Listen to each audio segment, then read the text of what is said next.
Okay, so a worker has dug 3 holes for fence posts, and it will take 15 minutes to dig each additional hole.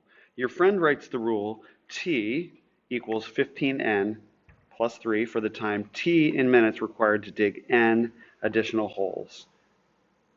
Describe and correct your friend's error. Well, here's the question. T is the total of minutes, yes?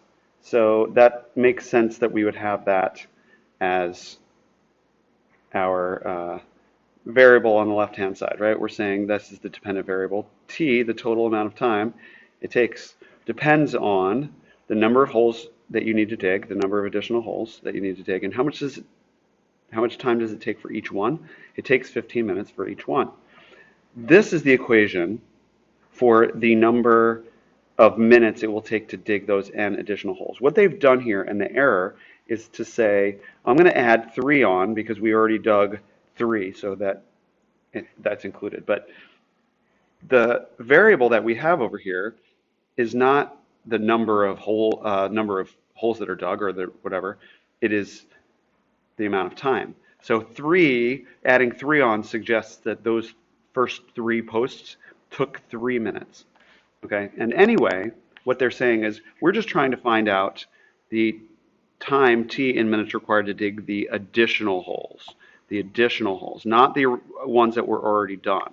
So we don't care about this anyway. It doesn't say how long it took to dig each one of those first 3 holes, but if we were assuming that it took 15 minutes for each one, then the number that would get written on the end would be plus 45 if we wanted the total time, right? Assuming that it's 15 minutes times 3, okay?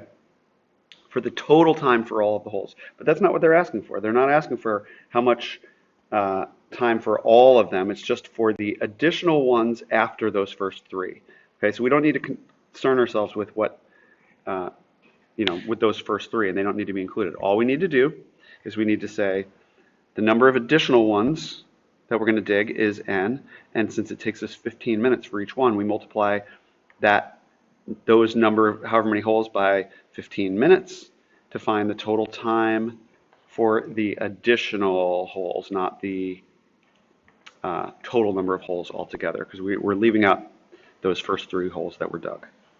Okay, so this is the final solution, and that takes into account the fact that we're only talking about the additional holes.